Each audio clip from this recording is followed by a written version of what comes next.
નમસ્કાર, BTV news સાથે હું છું વૈભવી। આજે પરિણામનો દિવસ અને બિહારમાં હવે ધીરે ધીરે ચિત્ર પણ સ્પષ્ટ થવા લાગ્યું છે। એનડીએની સરકાર ફરી એક વખત બિહારમાં બનવા જઈ રહી છે અને જેમ જેમ સમય વીતતો જઈ રહ્યો છે તેમ તેમ એ ચિત્ર વધુ સ્પષ્ટ પણ થઈ રહ્યું છે। મહાગઠબંધન એ હવે પાણીમાં દેખાઈ રહ્યું છે, કારણ કે જે ખૂબ મોટી મોટી વાતો કરવામાં આવી હતી, સરકારી નોકરીની લાગણીની વાતો કરવામાં આવી હતી, પરંતુ એ પરિણામમાં નથી દેખાઈ રહ્યું। પરંતુ એનડીએની જીતના કારણો ગ્રાફિક્સના માધ્યમથી સૌથી પહેલા સમજી લઈએ। ફરી એક વખત બિહારની જનતાએ શા માટે એનડીએ પર વિશ્વાસ મૂક્યો છે? સૌથી પહેલું કારણ એ કે જે પ્રમાણે અચૂક સીટ વહેંચણી પ્લાનિંગ પણ અસરકારક રહ્યું છે। નબળી સીટ પર વધારે ફોકસ કેન્દ્રિત કરવામાં આવ્યું છે। આ સૌથી મોટી બાબત એ છે। સ્મૂથ વોટ ટ્રાન્સફર કરવામાં પણ એક મોટી સફળતા અહીંયા એનડીએને મળી છે। સીટ વહેંચણી સૌથી મહત્વપૂર્ણ બાબત હતી। જ્યાં પીએમ મોદીએ પ્રચાર કર્યો ત્યાં સૌથી વધુ મતો પણ એનડીએને મળ્યા છે।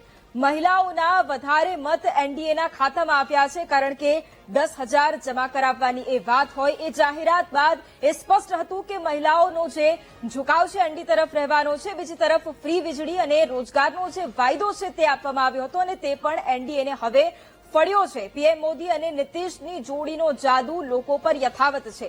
આ જોડીનો જાદુ 2024માં પણ જોવા મળ્યો, હવે 2025માં પણ જોવા મળી રહ્યો છે। 20 વર્ષ પછી પણ નીતિશ કુમાર બિહારમાં અસરકારક છે। ભાજપનું તમામ પક્ષોને સાથે લઈને ચાલવું એ પણ ખૂબ મોટી બાબત, જે અસરકારક ફેક્ટર રહ્યું છે। ચૂંટણી પહેલા મહિલાઓના ખાતામાં 10,000 રૂપિયા આપવા પણ અત્યારે એનડીએને ફળ્યા છે। પીએમ મોદી, કેન્દ્રીય ગૃહમંત્રી અમિત શાહે બિહારમાં જંગી પ્રચાર પણ કર્યો છે અને તેનું ફળ દેખાઈ રહ્યું છે। આ અલગ અલગ કારણો, 10 થી 12 જેટલા મોટા કારણો છે કે જેની પણ આપણે આગળ ચર્ચા કરવાના છે। એટલા જ માટે આપણી સાથે ગેસ્ટ પણ જોડાયેલા છે। આપણી સાથે ચૈતન્ય શંભુ મહારાજ, ભાજપ નેતા આપણી સાથે જોડાયા છે અને કોંગ્રેસ નેતા પ્રગતિબેન આહિર પણ જોડાયેલા છે।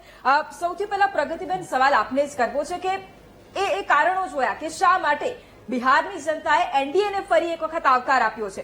આપની પાસેથી એ જ સમજવું છે કે ક્યાં થાપ ખાઈ ગયા? કારણ કે મહાગઠબંધન હતું, આરજેડી આગળ છે, કોંગ્રેસ અત્યારે ખૂબ એવી પરિસ્થિતિમાં સિંગલ ડિજિટમાં સમેટાઈ ગઈ હોય એવી સ્થિતિ, ક્યાં થાપ ખાઈ ગયા? હું એવું ચોક્કસથી માનું છું કે થાપ ખાઈ ગયા કરતા પણ તમે અમારો મેનિફેસ્ટો જુઓ તો તમને ખ્યાલ આવશે કે કોંગ્રેસ અને મહાગઠબંધને જે મેનિફેસ્ટો આપ્યો હતો એ જનતા માટેનો મેનિફેસ્ટો આપ્યો હતો। મેં પહેલા બી કહ્યું છે, અત્યારે બી કહું છું કે ત્યાં બેરોજગારીનું ખૂબ મોટું પ્રમાણ છે। એની સામે ત્યાં નાલંદા યુનિવર્સિટીને ફરીથી ચાલુ કરવાની, યુવાનોને રોજગાર અપાવવાનો, મહિલાઓના સશક્તિકરણ માટેની ઘણી બધી યોજનાઓની વાત કરેલી હતી। ત્યાં 500 રૂપિયાનો ગેસનો બાટલો આપવાની વાત કરી। આપણે ગુજરાતમાં જ જોઈએ કે 1,1100 રૂપિયામાં ગેસનો બાટલો મળે, પણ આપણા બાજુના રાજ્યમાં ત્યાં 400-500 રૂપિયાનો ગેસનો બાટલો મળતો હોય। તો એવા કેટલા બધા મુદ્દાઓ અને અમારા મેનિફેસ્ટોને લઈને અમે લોકોની વચ્ચે ગયા હતા।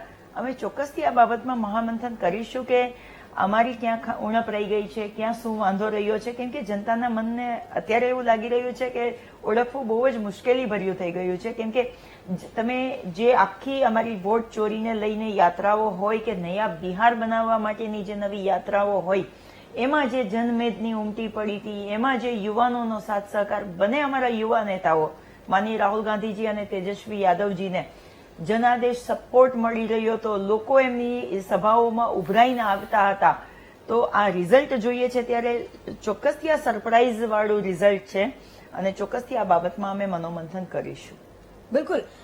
ચૈતન્ય શંભુ મહારાજ, પ્રશ્ન આપને પણ કરવો છે, કારણ કે કારણોની તો ચર્ચા કરી છે, પરંતુ લાગણી આપી, લાગણીનો પહેલા બીજેપી વિરોધ કરતું હતું, પરંતુ એવું લાગે છે કે એ જ લાગણી આ વખતે કામ કરી ગઈ। જો રાજનીતિમાં જે પણ કરવું પડે એ રાજનીતિની તાસીર પ્રમાણે દરેક પાર્ટી પોતાની રીતે કરતી હોય છે। બિહારમાં અમારા વિજયનું મોટું કારણ મેં શરૂઆતમાં જ મારી વાત મૂકી ત્યારે કહેલું, એક તો 2 સ્વચ્છ પ્રતિભા, યશસ્વી વડાપ્રધાન નરેન્દ્રભાઈ મોદી રાષ્ટ્રીય લેવલે અને પ્રાદેશિક લેવલે નીતિશ કુમાર।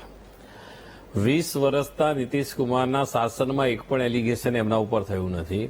પ્રમાણિકતા, પ્રજા સાથેનો સીધો સંવાદ, લોકોની નાડ પારખવી, લોકોના સુખ દુઃખ વહેંચવા, મહિલાઓની સુરક્ષા, મહિલાઓ સશક્તિકરણની વાત, આ બધા જે મુદ્દા છે, જંગલ રાજ, જે બિહારે બહુ પેલા જે કોંગ્રેસ કહે છે ને કે અમે આ વચન આપ્યા ને તે વચન, બિહારે કોંગ્રેસનું રાજ પણ જોયું છે, લાલુ પ્રસાદનું પણ રાજ જોયું છે, અને એમાં એમને શું મળતું હતું? બિહારમાં પહેલા જેટલું પલાયન થતું હતું એ છેલ્લા 10-20 વર્ષથી અટકી ગયું છે પલાયન. હવે બિહારની અંદર જ આ બધું મળવા માંડ્યું છે. એટલે બિહારના લોકોએ બહુ નાળ પારખી.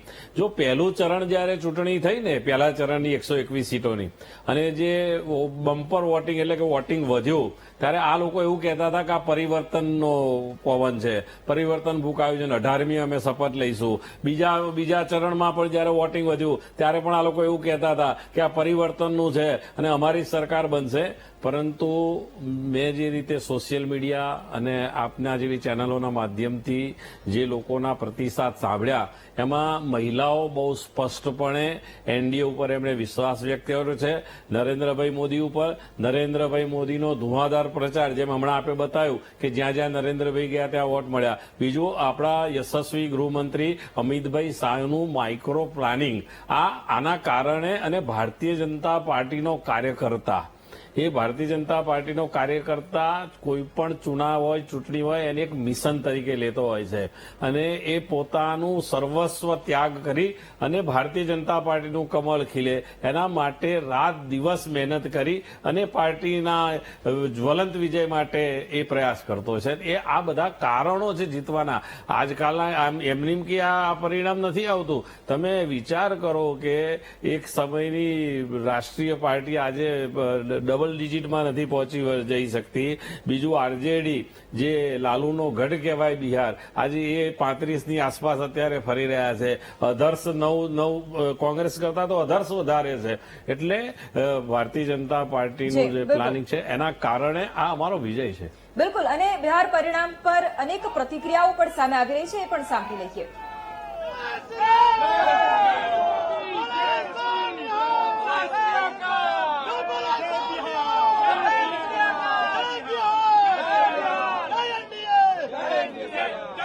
जय हो, जनता की जय हो, भारत माता की जय, बिहार की जनता की जय हो,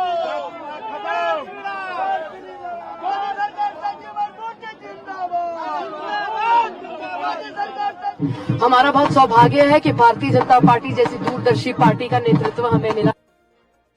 इस तरह से हम धन्यवाद करना चाहेंगे भारतीय जनता पार्टी के हर जो बड़े सियासतदान का, और खास तौर पर जो इतने भी कर्मठ कार्यकर्ता और राणा साहब के परिवार का हर इंसान, जिन्होंने दिन रात एक कर ये जो जीत है हासिल की.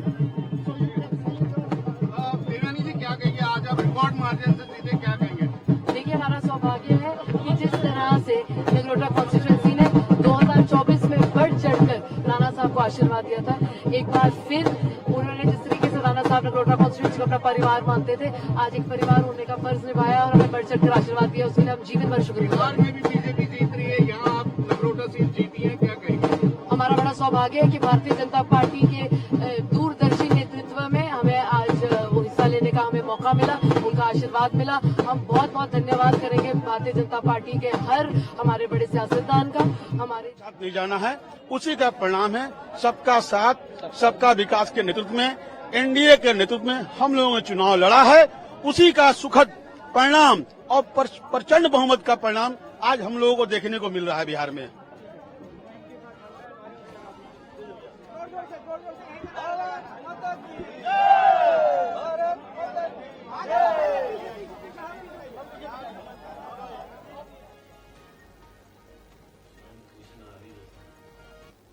અને એનડીએના જીતના કારણો તો સમજ્યા છે, પરંતુ હવે ગ્રાફિક્સના માધ્યમથી મહાગઠબંધન કે જેની હાર થઈ છે એના પણ કારણો સમજવા છે. ગ્રાફિક્સના માધ્યમથી એ કારણો પણ સમજીએ, કારણ કે એ મહાગઠબંધન કે જેની ખૂબ મોટી મોટી વાતો હતી, પરંતુ આ વખતે સુરસુર્યું છે. બિહારમાં કોંગ્રેસનું એક તો સૌથી પહેલા નબળું સંગઠન કે જેની અસર અહીંયા દેખાઈ રહી છે હારમાં. ભાજપ પ્રત્યે પ્રજાનો વધારે પડતો જે ઝુકાવ છે તે આ વખતે જોવા મળ્યો છે, અને એનું જ એક સૌથી મોટું કારણ છે કે મહાગઠબંધન હાર તરફ છે. કોંગ્રેસમાં 60 થી 70 બેઠક પર ચૂંટણી લડવું, પરંતુ 5 જ બેઠક તેઓ મેળવી ચૂક્યા છે. 60 થી 70 બેઠક ઉપર લડ્યા, પરંતુ જીત માત્ર 5 પર. જે જાતીય સમીકરણો છે તેના પ્રત્યે પણ કોંગ્રેસની એક નિષ્ક્રિયતા આ વખતે દેખાય છે, અને જાતીય સમીકરણો પ્રત્યેની નિષ્ક્રિયતા આ વખતે કોંગ્રેસને પણ ભારે પડી ગઈ છે. એટલા જ માટે 5 થી 6 બેઠકો સુધી કોંગ્રેસ આ વખતે સીમિત રહી છે. બીજી તરફ પાર્ટ ટાઈમ રાજનીતિની રાહુલ ગાંધીની છબી લોકોમાં ઉભી થઈ છે. એક છબીનું નિર્માણ થતું હોય તેની એક અસર અહીંયા દેખાઈ રહી છે. મહાગઠબંધનમાં કોંગ્રેસના વોટ ટ્રાન્સફર ન થતા આરજેડીને પણ નુકસાન થયું છે.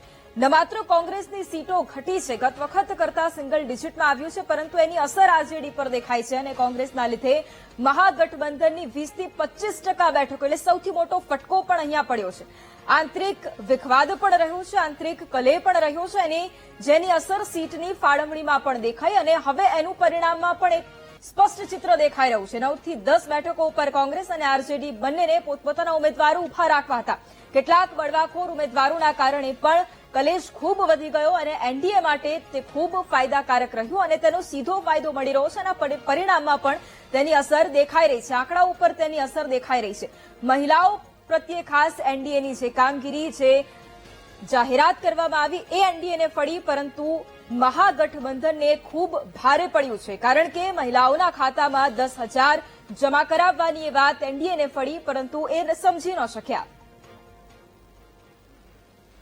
मैं आपका सम्मान करता हूं, इतना ही कहूंगा जो सरकार बनाने की बातें कर रहे थे वो थर्ड लार्जेस्ट पार्टी दिखाई दे रहे हैं, स्ट्राइक रेट में सबसे कम है. भारतीय जनता पार्टी ने सिद्ध कर दिया है. आदरणीय प्रधानमंत्री जी की माता जी के लिए अपशब्द कहना, एआई वीडियो निकालना, ये बिहार की जनता नहीं सहन करेगी. और जितना कीचड़ फैलाओगे, याद रखना कमल उतना ही खिलेगा. અને છેલ્લા 20 વર્ષથી જેનું શાસન બિહાર પર રહ્યું છે, બિહારના મુખ્યમંત્રી સતત જેઓ રહ્યા છે, એ નીતિશ કુમાર વિશે પણ થોડું ગ્રાફિક્સના માધ્યમથી જાણવું છે. કેવી રીતે ફરી નીતિશ કુમાર બિહારના કિંગ બનવા જઈ રહ્યા છે. મતદાન પહેલા કેશ ટ્રાન્સફર કરવાની એક સીધી અસર દેખાય છે. આ સૌથી મોટું એક કારણ કે જ્યાં મહિલાઓના ખાતામાં 10,000 જમા કરાવવામાં આવ્યા એની સીધી અસર પણ દેખાય. નબળી કડીમાંથી તેઓ કિંગ કેવી રીતે બન્યા એના કારણોની ચર્ચા. રાજ્યમાં દારૂબંધી પર લોકોએ મોહર પણ લગાવી છે. દારૂબંધીનો એક નિર્ણય લેવાયો, પરંતુ બિહારની જનતાનો પણ સપોર્ટ મળ્યો. બ્રાન્ડ નીતિશ પર મતદારોનો વિશ્વાસ પણ આ વખતે યથાવત રહ્યો છે. મહાગઠબંધનની જે વાત હતી કે નીતિશ કુમાર ઉપર વિશ્વાસ નથી, પરંતુ એ વિશ્વાસ પરિણામમાં દેખાયો. મહિલા મતદારોનો નીતિશ કુમાર પર સંપૂર્ણ વિશ્વાસ, જેની અસર અત્યારે દેખાય. વિરોધીઓના પરિવાર પર પ્રહારથી નીતિશ કુમારને લોકોની સહાનુભૂતિ પણ મળી. ગત વખતે એ પરિસ્થિતિ હતી કે જ્યારે નીતિશ કુમારે જાહેરાત કરી કે આ વખતે છેલ્લી વખત તેઓ મુખ્યમંત્રી બનવાના છે, એ પણ સહાનુભૂતિ મળી અને આ વખતે પણ એ જ પરિસ્થિતિ. નીતિશ કુમાર કે જે વિરોધીઓના પ્રહારનો જવાબ પોતાના કામથી આપવામાં સફળ રહ્યા છે. बिहार में जो अभी मतगणना शुरू हुई है और ट्रेंड तो एनडीए के पक्ष में ही आ रहे हैं. पहले भी जितने सर्वे हुए हैं, सर्वे ने भी एनडीए के पक्ष में जितने सर्वे हैं सब आए हैं. मैंने तो पहले भी कहा था, जब तेजस्वी यादव को सीएम का चेहरा घोषित किया था, उसी समय महागठबंधन की हार तय हो गई थी और बिहार के लोगों ने विकास पर वोट दिया है. उन्होंने वो जंगल राज याद है लालू यादव, और उसके बाद आरजेडी सरकार का बिहार को गर्त में पहुंचा दिया गया. बेहद शानदार ट्रेंड्स हैं. मैं मानता हूं जिस तरीके से एग्जिट पोल्स आए थे उसी के आधार पर अगर देखा जाए तो शुरुआत में बैलेट्स खुले, उसमें भी एनडीए को बढ़त रही और अभी जितने ट्रेंड्स आए हैं, शुरुआती दौर है, शुरुआती रुझान एनडीए के पक्ष में है. बेहद शानदार शुरुआत रही है अभी एनडीए के लिए. બિહાર ચૂંટણીના પરિણામોને લઈને ચર્ચા આગળ પણ યથાવત રાખીશું. હાલ રોકાઈએ એક બ્રેક માટે.